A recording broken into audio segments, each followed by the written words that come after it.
செல்வி ஜெயலலிதா அவர்கள் எழுதிய குடும்ப தொடர்கதை உறவின் கைதிகள். அடுத்த பகுதி இந்த வீடியோல கேட்க போறோம். கேட்கலாமா? பகுதி 9, அத்தியாயம் 17. கல்யாணி அம்மாளுக்கு வயது 38 தான். ஆனால் காண்பதற்கு வயதில் அதைவிட மிகவும் முதிர்ந்தவராகவே காட்சி அளித்தார். தலையில் ஆங்காங்கே மின்னல் கோடுகள் போன்ற நரை அப்போதே தெரிய தொடங்கிவிட்டிருந்தது. அவரை பார்க்கும் போதே இள வயதில் மிகவும் அழகுள்ளவராக இருந்திருக்க வேண்டும் என்பது உடனே புரியும். அந்த அழகின் அடிச்சுவடுகள் இன்னமும் முழுமையாக மறையவில்லை என்றாலும் முகம் வயதானதாகத்தான் தெரிந்தது. வழக்கமாக அணியும் வெண்ணிற சேலையை உடுத்தியிருந்தார். தலைமயிரை படிய வாரி இருக்க இழுத்து கழுத்துக்கு பின்னால் சிறிய கொண்டையாக முடிந்திருந்தார். மூக்கு கண்ணாடி அணிந்திருந்தார். அவருடைய முதன்மையான பொழுதுபோக்கு படிப்பது. அதிகமாக படித்து படித்து கண்கள் பலவீனம் அடைந்து விட்டிருந்தன. ஒல்லியான உடல். அவரும் உஷாவும் ஒரே உயரம். கஞ்சி போட்ட வெள்ளை நூல் சேலையின் மடிப்புகள் நேராக சீராக இருந்தன. தலையின் ஒரு முடி கூட களைந்திருக்கவில்லை. ஒரு சன்னியாசினியை போல் காட்சி தந்தார். ஆனால் தோற்றத்தில் கம்பீரம் நிறைந்திருந்தது. கல்யாணி அம்மாளின் முகத்தில் எப்போதுமே ஒரே விதமான கண்டிப்பான பாவம்தான் இருக்கும். உஷாவை கண்டதும் அந்த முகத்தின் இறுக்கம் சற்றே நீங்கியது. கண்களில் லேசான மென்மை தோன்றியது. உஷாவை வரவேற்கும் வகையில் கல்யாணி அம்மாள் புன்னகைத்தார். அந்த புன்சிரிப்பை கண்டதுமே முன்பு எத்தனையோ தடவை தோன்றிய அதே எண்ணம் இப்பொழுதும் உஷாவுக்கு சற்றென்று மனதில் பளிச்சிட்டது. அம்மா சிரிக்கிற போது எவ்வளவு அழகா தெரியறாங்க, எத்தனை இளமையா தெரியறாங்க. சிரிக்கும் போது அந்த முகமே முழுசா மாறிடுதே. அம்மா அடிக்கடி இன்னும் அதிகமா சிரிக்க கூடாதா? ஆனால் கல்யாணி அம்மாள் சிரிக்க மாட்டார். யாரும் அவர் வாய்விட்டு சிரிக்கும் ஓசையை இதுவரையில் கேட்டிருக்கவில்லை, உஷா உட்பட. அந்த கண்டிப்பான முகத்தில் புன்முறுவல் தோன்றுவதே அரிது. அத்தி பூத்தது போன்ற அந்த புன்முறுவல்கள் உஷாவை கண்டபோது மட்டுமே தோன்றும். எப்போதாவது கல்யாணி அம்மாள் புன்முறுவினால் அந்த உஷாவுக்காகத்தான், அவளுக்காக மட்டுமே. அம்மா, வாமா, எப்படி இருக்க? நீங்க எப்படி இருக்கீங்கம்மா? எப்பவும் போலதான். நீ ரொம்ப அழகா தெரியறிய குழந்தை. கல்யாணி அம்மாளின் கூர்மையான புத்தி நுட்பம் நிறைந்த கண்கள் உஷாவை ஏற இறங்க அளந்தன. குழந்தை என்னைக்குமே அழகுதான். ஆனா இந்த முறை ஏதோ பிரத்யேகமான கலையோட அவளோட அங்கமெல்லாம் மின்னுவது போல தெரிகிறது. ஜெகத் ஜோதியாக ஜொலிக்கிறாளே, என் கண்ணே பட்டுவிடும் போல இருக்கிறதே. என்ன விசேஷமோ? ஏதோ அடக்கி கொள்ள முடியாத மகிழ்ச்சியை உள்ளே தேக்கி வைத்திருப்பவள் போல தோன்றுகிறாளே. என்ன, ஏதாவது விசேஷமான நியூஸ் உண்டா? ரொம்ப உற்சாகமா இருக்கே போல இருக்கே உஷா. அதெல்லாம் ஒண்ணுமில்லம்மா, நத்திங் ஸ்பெஷல். ஏய் உஷா, ஜாக்கிரத, அம்மாவை ஏய்க்க முடியாது, தெரியுதா? ஏதாவது மானசீக எக்ஸ்ட்ரே சக்தி உண்டா அம்மாவிடம்? என்னை கண்டவுடன் எப்படி பளிச்சென்று கேட்டுவிட்டார். ஏதோ விஷயம் உண்டு என்பதை என்னை பார்த்தவுடன் யூகித்து விட்டாரே.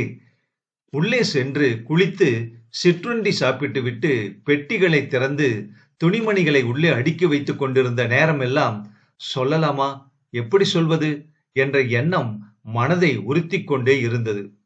கல்லூரியை பற்றி, தோழியரை பற்றி, மற்ற சகல விஷயங்களை பற்றி தாயாரிடம் வளவளவென்று அளவளாவி தள்ளினாலே ஒழிய முக்கியமாக சொல்ல வேண்டிய விஷயத்தை பற்றி பேச மட்டும் உஷாவுக்கு துணிவு வரவில்லை. இப்படியே 2 நாட்கள் நகர்ந்தன. பல முறை அம்மாவிடம் சொல்லிவிடலாம் என்று நினைத்தும் கடைசி நிமிஷத்தில் உஷாவுக்கு வாய் அடைத்து போய்விட்டது.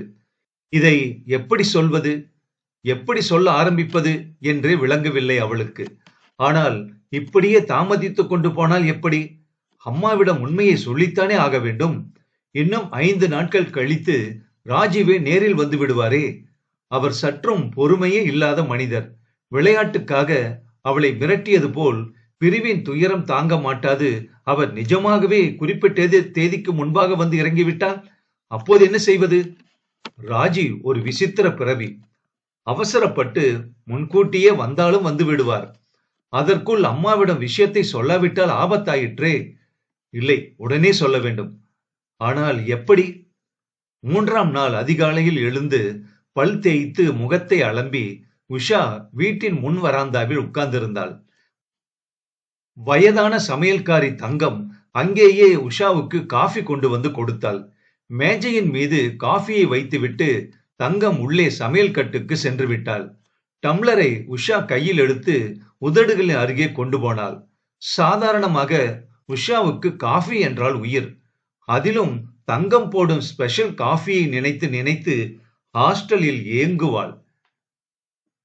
ஆனால் ஏனோ இன்று அந்த காஃபியின் நறுமணமே அவள் வயிற்றை குமட்டியது. அவளால் ஒரு சொட்டு கூட விழுங்க முடியவில்லை.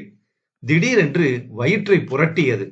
அவசரமாக டம்ளரை மேஜையின் மீது வைத்துவிட்டு உஷா தனது தனி அறையினுள் இருந்த அட்டாச்டு பாத்ரூமுக்கு வேகமாக ஓடினாள். சரியான நேரத்திற்குள் தான் போய் வாஷ் பேஷனிடம் சேர்ந்தாள். ஏதோ வலிப்பு உண்டானது போல் வயிற்றில் ஏற்பட்ட இழுப்புகளால் அவள் உடல் முழுவதுமே இரண்டாக மடிந்து போக வாஷ் பேஷன் மீது குனிந்து திரும்ப திரும்ப வாந்தி எடுத்தாள். இழுப்புகள் ஓய்ந்தன. வாந்தி நின்றது. அதற்குள் வியர்வையால் உஷாவின் முகமெல்லாம் நனைந்து போயிருந்தது. குழாயை திறந்துவிட்டு வாஷ் பேஷனை சுத்தப்படுத்தினாள். வாயை நன்றாக கொப்பளித்துவிட்டு தண்ணீரை முகத்தின் மீது தெளித்துக் கொண்டாள். தண்ணீரின் குளிர்ச்சி அவளுக்கு சற்றே தெம்பூட்டுவதாக இருந்தது. வாஷ் பேஷின் பக்கத்தில் ஒரு ஸ்டாண்டில் டவல் தொங்கியது. அதை எடுக்க கையை நீட்டி உஷா திரும்பினாள். அப்படியே ஸ்தம்பித்து நின்று விட்டாள் உஷா. பாத்ரூம் கதவின் அருகே கல்யாணி நின்று கொண்டிருந்தாள். அவள் கண்கள் கத்தி முனைகளைப் போல் உஷாவை தொலைத்துவிடும் ரீதியில் நோக்கின. உஷா திக்குமுக்காடி போனாள். அம்மா எப்போது வந்தார்? எத்தனை நேரமாக கதவின் அருகே நின்று கொண்டிருந்தார்? கல்யாணி அங்கே வந்த கால்நடை ஓசையே கேட்கவில்லையே. டவலை எடுத்து உஷா தனது முகத்தை ஒற்றிக் கொண்டாள். அறைக்குள் நுழைவதற்கு கல்யாணியை தாண்டி செல்ல வேண்டியிருந்தது. மௌனமாக கல்யாணி அவளுக்கு வழிவிட்டாள். சோர்வுடன் உஷா கட்டிலின் மீது போய் உட்கார்ந்தாள். ஓ நோ, எல்லாமே தவறான முறையில் போய்கொண்டிருக்கிறதே. என் ரகசியத்தை அம்மா இந்த விதத்திலா அறிய வேண்டும்? ஐயோ, இத்தனை நாட்கள் அனாவசியமாக தாமதிக்காமல் வந்தவுடனே நானே அம்மாவிடம் எல்லாவற்றையும் சொல்லியிருந்தால் இப்போது இந்த சங்கடமான நிலைமையை எதிர்நோக்க வேண்டிய அவசியம் இருந்திருக்காதே. கால தாமதமாக இப்பொழுது வருத்தப்பட்டுதான் என்ன பயன்? வெடிக்கப் போகும் பூகம்பத்தை சமாளிக்க உஷா தன்னைத்தானே மானசீகமாக ஆயத்தப்படுத்திக் கொள்ள முயன்றாள். நீடித்துக் கொண்டே போன மௌனத்தை முதலில் கலைத்தது கல்யாணி. பேசாமலேயே உட்கார்ந்திருந்தா என்ன அர்த்தம்? அம்மாவின் குரலில் எத்தனை கடுமை! உஷா ஒன்றும் சொல்லவில்லை. பதில் சொல்லு! அம்மாவின் குரலில் கடுமை அதிகரித்துக் கொண்டே போயிற்று. வாந்தி வந்துச்சு. அததான் நானும் பார்த்தனே. சாதாரண வாந்தியா இல்ல மசக்கையினால வந்ததா? இத மார்னிங் சிக்னஸ் தானே? கல்யாணியின் குரல் சாட்டை அடி போல ஒலித்தது. அம்மா பிளீஸ், இத ஒரு பெரிய விவகாரம் ஆக்க வேண்டாம். நானே சொல்லலாம்னு தான் இருந்தேன். நான் ஊருக்கு வந்த உடனே சொல்லாம இவ்வளவு தூரம் தள்ளி போட்டது என் தவறுதான். அம்மா என்ன நம்புங்க. நான் உங்ககிட்ட இருந்து எதையும் மறைக்கணும்னு நினைக்கல. எதை மறைக்க நினைக்கல? முதல்ல இதுக்கு பதில் சொல்லு. நீ கர்ப்பமா இருக்கியா? ஐயோ அம்மா, நான் சொல்றத கொஞ்சம் பொறுமையா. கர்ப்பமா இருக்கியா இல்லையா? நிதானத்தோடு, பார்வையில் தெளிவோடு, சற்றே எதிர்க்கும் தன்மையோடு உஷா கல்யாணியை தலை நிமிர்ந்து நோக்கினாள். ஆமா, அவ்வளவேதான். எளிமையான ஒரே வார்த்தையில் உண்மையை ஒப்புக்கொண்டு விட்டாள். என்ன? அடி அடி பாவி! கல்யாணிக்கு ஆத்திரம் தாழ முடியவில்லை. என்ன நெஞ்செழுத்தண்டி உனக்கு? இவ்வளவு தைரியமா, இவ்வளவு சர்வ சாதாரணமா ஆமாம்னு சொல்ற? ச்சே, உனக்கு வெக்கமே கிடையாதா? இல்லம்மா, என்னை பொறுத்த வரைக்கும் இதுல வெக்கப்படுறதுக்கு எதுவுமே இல்லைன்னு தான் நினைக்கிறேன். என்னுடைய அன்புக்கும் மதிப்புக்கும் பாத்திரமான மனிதரை சந்திச்சேன். அவரோட பழகுன. அவரும் என் மேல அளவு கடந்த அன்பும் மதிப்பு வச்சிருக்காரு. என்னை உடனே கல்யாணம் பண்ணிக்கணும்னு ஆசைப்படுறாரு. என் கூடவே ஊருக்கு வந்து அவரே உங்க அனுமதியை கேட்கறதா சொன்னாரு. நான் தான் அவரை தடுத்துட்டேன். ஒரு வாரம் கழிச்சு வாங்கன்னு சொன்னேன். இதுக்காக தாம்மா முதல்ல நானே உங்ககிட்ட எல்லாத்தையும் விவரமா தனியா சொல்லணும்னு. ஆஹா, அம்மா மேல என்ன பக்தி, என்ன கருணை! இதுக்கு நான் நன்றி சொல்லணுமா உனக்கு? கல்யாணி பரிகாசமான வார்த்தைகளால் சவுக்கடி கொடுத்தாள் உஷாவுக்கு. ஏன் அனுமதி இல்லாம இவ்வளவு தூரத்துக்கு போன அப்புறம் இனிமே என்ன கேட்டு என்ன ஆக வேண்டி இருக்கு? என்கிட்ட சொல்லாமலே கல்யாணத்தையும் ஒரு வழியா முடிச்சிருக்கலாமே. இப்ப எதுக்காக இத்தனை சிரமம் எடுத்துக்கிட்டு ஊருக்கு வந்த? அம்மா பிளீஸ், இத ஒரு மெலோ டிராமா ஆக்காதீங்க. அம்மா, நான் செஞ்சது தப்புதான், ஒத்துக்கிறேன். நான் நடந்துகிட்ட விதம் சரியில்லைதான். ஆனா அம்மா, நான் வேணும்னு திட்டம் போட்டு இப்படி நடந்துக்கலம்மா. அது எப்படியோ நடந்து போச்சு என்றாள் உஷா. அத்தியாயம் 18. ஆமா, எப்படியே நடந்து போச்சு இல்ல? இப்படி பேச வெக்கமா இல்ல? இது ஒரு சாக்காடி உனக்கு? உன்னை எப்படியெல்லாம் வளர்த்தேன், எத்தனை ஒழுங்கா அருமையா வளர்த்தேனா? ஆனா என்ன பிரயோஜனம்? எல்லாத்தையும் மறந்துட்டு ஒழுக்கத்தை தூக்கி குப்பையில் எரிஞ்சிட்டியே என்று இறைந்து கத்தினாள் கல்யாணி. அம்மா, போது நிறுத்துங்க. உஷா கொதித்து எழுந்தாள். இந்த மாதிரி வார்த்தைகளை எல்லாம் பேசாதீங்க. ஒரு ஆணும் பொண்ணும் ஒருத்தர் காதலிச்சு கல்யாணம் பண்ணிக்க விரும்புறதுல என்ன குற்றம் கண்டுட்டீங்க? அவர் என்ன கெடுத்துட்டு நிர்கதியா தவிக்க விடலையே. என்ன ஊரறிய உலக அறிய கல்யாணம் செஞ்சுக்க போறாரு. என் வயத்துல வளர்ற குழந்தைய தன்னுடையதுன்னு பகிரங்கமா பெருமையா ஏத்துக்க போறாரு. அப்புறம் என்னம்மா? ஓ, இதுக்காக தான் காலேஜ் படிப்புக்கு மெட்ராஸுக்கு அனுப்பி வைக்கணும்னு அடம்பிடிச்சியா? கோபமாக கேட்டாள் கல்யாணி. ஏமா இப்படி குத்தலா பேசுறீங்க? இப்படி நடக்கும்னு நான் மட்டும் எதிர்பார்த்தனா? அவரை தற்செயலா சந்திச்சேன், அவ்வளவுதான். யார் அந்த அவரு? படிச்சவரு, பணக்காரரு, அழகானவரு. எனக்கு வரப்போற கணவருக்கு என்னென்ன தகுதிகள் இருக்கணும்னு நீங்க விரும்பி இருப்பீங்களோ அத்தனையும் அவர்கிட்ட இருக்கு. ஆனா ஆனா என்ன? என்னை விட வயசுல ரொம்ப மூத்தவரு. அவருக்கு 40க்கு மேல ஆச்சு. கல்யாணியால் இதை ஜீரணித்துக் கொள்ள முடியவில்லை. ஆவேசமாக அவள் ஏதோ சொல்ல முற்பட்ட போது உஷா குறுக்கிட்டாள். அம்மா, நீங்க என்ன சொல்ல போறீங்கன்னு எனக்கு நல்லா தெரியும். என்ன சொல்லி இப்ப என்ன பிரயோஜனம்? அவருடைய குழந்தைய என் வயித்துல சுமந்துகிட்டு இருக்கேன் இப்போ.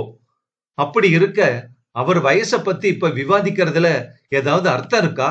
நீங்களே யோசிச்சு சொல்லுங்க. தர்க்க சாஸ்திர ரீதியில் உஷா கூறிய வார்த்தைகளின் நியாயத்தை கல்யாணியால் மறுக்க முடியவில்லை. மனித சக்திக்கு அப்பாற்பட்ட அளவில் பெரும் பிரயத்தனப்பட்டு தனக்கு ஏற்பட்ட ஆத்திரத்தையும் கோபத்தையும் அடக்கிக் கொண்டாள் கல்யாணி. ஆனது ஆகிவிட்டது. இனிமேல் ஆவேசமாக கூச்சல் போடுவதாலும் உஷாவை திட்டுவதாலும் என்ன பயன்? யார் இந்த மனுஷன்? அவர் பேர் என்ன? எங்க இருக்கார்? என்ன செய்யறார்? என்று கேள்விகளை அடுக்கினாள் கல்யாணி. உஷா தனது இரு கரங்களையும் இணைத்து இறுக்கிக் கொண்டாள். இது மற்றுமொரு சங்கடம் நிறைந்த பிரச்சனை. இதனை வெகு ஜாக்கிரதையாக நாசூக்காக கையாள வேண்டும். அம்மா, அவருடைய தொழிலை பத்தி சொன்னா நிச்சயமா அது உங்களுக்கு பிடிக்காது, எனக்கு தெரியும். ஆனாலும் பிளீஸ், நான் சொல்ல போறதை கேட்டு ஆத்திரப்படாதீங்கம்மா. மறுபடியும் கோபமா சத்தம் போடாதீங்க. ஆ, சரி சரி, சுத்தி வளைச்சது போதும், விஷயத்துக்கு வா. நான் கேட்டதுக்கு பதில் சொல்லு. அம்மா, அவர் பேரு ராஜீவ் குமார். வந்து வந்து அவர்தான் பிரபல சினிமா நடிகர் ராஜீவ் குமார். தயங்கி தயங்கி உஷா இந்த வார்த்தைகளை வெளிக்கொணர்ந்த நேரம் அவளால் கல்யாணியின் பார்வையை சந்திக்க முடியவில்லை. தன் பாதங்களை நோக்கியபடி அவள் உடுத்தியிருந்த நைலக்ஸ் சேலையின் முந்தானையை விரல்களுக்கு மத்தியில் மடித்து கசக்கி நசுக்கி பிழிந்து எடுத்து விட்டாள். நிசப்தம் நீடித்து கொண்டே போயிற்று. தயக்கத்துடன் உஷா தனது கண்களை உயர்த்தி கல்யாணியை மெல்ல பார்த்தாள். அம்மா, என்னமாச்சு உங்களுக்கு? உஷா திக்குமுக்காடி போனாள். கல்யாணியின் முகமெல்லாம் வெளுத்து போய் இருந்தது. அவள் முகத்தில் யமனே காட்சி தந்தான். அவள் கண்களில் தெரிந்த பாவனை உஷாவுக்கு திகிலூட்டுவதாக இருந்தது. பயந்து நடுங்கி போனாள். தனது ஆயுட்காலத்தில் இதுவரை கல்யாணியின் இந்த தோற்றத்தை உஷா கண்டிருக்கவில்லை. தற்காலிகமாக கல்யாணி பேசும் சக்தியை இழந்து விட்டிருந்தாள். திடீரென அவள் கால்கள் தடுமாறின, மடிந்து போய் விட்டன. ஓடிச் சென்று உஷா அவளை தாங்கி பிடித்துக் கொள்ளாமல் இருந்திருந்தால் நிச்சயமாக கல்யாணி அப்படியே நின்ற இடத்திலேயே வீழ்த்தப்பட்ட மரம் போல் மடிந்து கீழே விழுந்திருப்பாள். உஷா பதறி போய் விட்டாள். அம்மா, அம்மா, என்னமாச்சு? என்னாச்சு உங்களுக்கு? உடம்பு சரியில்லையா? கைத்தாங்களாக கல்யாணியை கட்டில் வரை மெதுவாக நடத்தி சென்று உஷா தனது தாயாரை அதன் மீது படுக்கச் செய்தாள். துணியால் செய்த உயிரற்ற பொம்மையைப் போல் கல்யாணி தெம்பில்லாமல் தலையணை மீது சாய்ந்தாள். அவள் கண்கள் மூடியிருந்தன. மயக்கம் அடைந்து சுய நினைவை இழந்திருந்த மாதிரி தெரிந்தது. உஷா பாத்ரூமுக்கு ஓடிச் சென்று அவசரமாக வாஷ் பேசின் குழாயில் இருந்து ஒரு டம்ளரில் தண்ணீர் பிடித்து வந்து கல்யாணியின் முகத்தில் தண்ணீரை தெளித்தாள். நிதானமாக கல்யாணி கண்களை திறந்தாள். பதற்றத்துடன் உஷா அவளையே உற்று நோக்குவதை பார்த்தாள். அம்மா, என்னம்மா உடம்புக்கு? பழனி மாமாவை அனுப்பி உடனே டாக்டரை கூட்டிக்கிட்டு வர சொல்லட்டுமா என்று அக்கறையுடன் விசாரித்தாள் உஷா. எது வந்தாலும், எத்தகைய சோதனை உண்டானாலும் எதற்கும் மனம் தளராத அம்மாவா இப்படி கதிகலங்கி உணர்ச்சி வயப்பட்டு விழுந்து கிடக்கிறாள்? அதிலும் எதற்கு? நான் ஒரு சினிமா நடிகரை மணக்கப் போகிறேன் என்று அறிந்ததால் ஏற்பட்ட அதிர்ச்சியா இது? நோனோ, அப்படி இருக்க முடியாது. நான் சொன்ன செய்திக்கு இது அளவுக்கு மீறிய ரியாக்ஷனாக இருக்கிறதே, அதனால் அப்படி இருக்க முடியாது. பின்பு அம்மா ஏன் இப்படி ஆகிவிட்டார்? மயக்கம் போட்டு விழுந்ததற்கும் பிரேத களைப்பட்ட வெளுத்து போன இந்த முகத்துக்கும் என்ன காரணம்? ஒருவேளை அம்மா ஏதாவது கடுமையான நோய்வாய்ப்பட்டு இருக்கிறாரா? இதை என்னிடம் இருந்து மறைத்து வைத்து விட்டாளா? என் மனதை சலனப்படுத்தக் கூடாது என்பதற்காக அம்மாவே வேலைக்காரர்களிடம் அதை பற்றி என்னிடம் எதுவும் சொல்லக்கூடாது என்று கட்டளை இட்டிருப்பாளா? இருதய நோயாக இருக்குமோ? இப்போதே பழனி மாமாவை காரில் சென்று உடனே டாக்டரை கூட்டிக் கொண்டு வர சொல்கிறேன் என்று மனதிற்குள் நிச்சயித்துக் கொண்டு உஷா அறையை விட்டு வெளியேற திரும்பினாள். எங்கிருந்துதான் கல்யாணிக்கு அத்தனை சக்தி வந்ததோ? போக திரும்பிய உஷாவை சடார் என்று கையை பற்றி கொண்டு தடுத்து நிறுத்தினாள் கல்யாணி. வேண்டா, டாக்டர் கூப்பிடாத. கல்யாணியின் குரல் மிகவும் தாழ்ந்து கரகரத்து போயிருந்தது. எங்கோ கிணற்றடியிலிருந்து மெல்லியதாக வெளிவருவது போல தோன்றியது. ஒண்ணுமில்ல, சில நிமிஷங்கள்ல சரியாயிடும். குடிக்க கொஞ்சம் தண்ணி. சமையல் கட்டுக்கு விரைந்து உஷா ஒரு டம்ளரில் குடிநீரை கொண்டு வந்தாள். கல்யாணியின் அருகில் அமர்ந்து அவள் தோள்களுக்கு பின் ஆதரவாக கை கொடுத்து மற்றொரு கையால் டம்ளரை கல்யாணியின் உதடுகளுக்கு அருகே ஏந்தினாள் உஷா. சிரமப்பட்டு தலையை சற்றே உயர்த்தி கல்யாணி ஒரு வாய் தண்ணீரை அருந்தினாள். போதும் என்றார் போல் தன் கையால் டம்ளரை தள்ளிவிட்டு மீண்டும் பலவீனமாய் பின்னுக்கு சாய்ந்து கண்களை மூடிக்கொண்டாள். இப்போ எப்படிமா இருக்கு? கொஞ்சம் தேவலையா? கண்களை மூடியவாறு என்பது போல கல்யாணி லேசாக தலையை அசைத்தாள். கண்களை திறக்காமலேயே திடீரென்று, அவர் பேர் என்னன்னு சொன்ன? ராஜீவ் குமாரா என்று கல்யாணி கேட்டாள். ஆமாமா. அவருடைய போட்டோ ஏதாவது உங்ககிட்ட இருக்கா? இருக்குமா. எங்க அதை காட்டு பார்க்கலாம். உஷா தனது அலமாரியை திறந்து புடவைகள் பலவற்றின் அடியில் பத்திரமாக அவள் ஒளித்து வைத்திருந்த கவர் ஒன்றினை வெளியே இழுத்தாள். அதிலிருந்து ராஜீவ் அவளுக்கு அளித்திருந்த புகைப்படத்தை வெளியே எடுத்தாள். புகைப்படத்தின் அடியில் இருந்த வெற்று இடத்தில் to my only love from your own Rajiv என்று அவன் கைப்பட எழுதியிருந்தான். ராஜீவின் புகைப்படத்தை உஷா கல்யாணியிடம் கொடுத்தாள். வெகு நேரம் கல்யாணி அந்த புகைப்படத்தை மௌனமாக உற்று பார்த்தாள். பின்பு அதை உஷாவிடமே திருப்பிக் கொடுத்தாள். தன்னிடம் போட்டோவை நீட்டிய போது கல்யாணியின் கை நடுங்குவதை உஷா கவனித்தாள். இதுவும் விந்தையான விஷயமாக இருக்கிறதே. எதற்கும் அசைந்து கொடுக்காத இரும்பு நெஞ்சம் படைத்த கல்யாணியின் கரம் நடுங்குவதா, உதறுவதா? திடீரென்று கல்யாணி தனது இரு கரங்களாலும் தன் முகத்தை மூடிக்கொண்டாள். வெகு நேரம் அப்படியே இருந்தாள் கல்யாணி. அறையில் நிலவிய நிசப்தம் அணுகுண்டு வெடிக்கப் போகும் முன் நிலவும் பயங்கர ஓசையை எதிர்நோக்கும் மனோநிலையை உண்டாக்குவதாக இருந்தது. நீண்ட இடைவெளிக்கு பின் கல்யாணி ஒரு மிக முக்கியமான தீர்மானத்திற்கு வந்த தோரணையில் முகத்தில் இருந்து கைகளை அகற்றி நிமிர்ந்து உட்கார்ந்தாள். வேண்டுமென்றே தனது பார்வையை உஷா மீது படவிடாமல் அவள் விழிகளை சந்திக்க முடியாமல் வேறு எங்கோ பார்த்தபடி உயிரே இல்லாத, தெம்பே இல்லாத வறண்டு போன குரலில் கல்யாணி உஷாவிடம் பேசினாள். நீ கர்ப்பமா இருக்கிறது வேறு யாருக்காவது தெரியுமா? இல்லம்மா, தெரியாது. சரி உஷா, இத பத்தி நீ யார்கிட்டயும் பேசாத. உடனே அபார்ஷன் செஞ்சாகணும். நானே ஒரு நல்ல டாக்டர் கிட்ட ரகசியமா ஏற்பாடு பண்றேன். நீ இந்த மனுஷனை கல்யாணம் பண்ணிக்க முடியாது.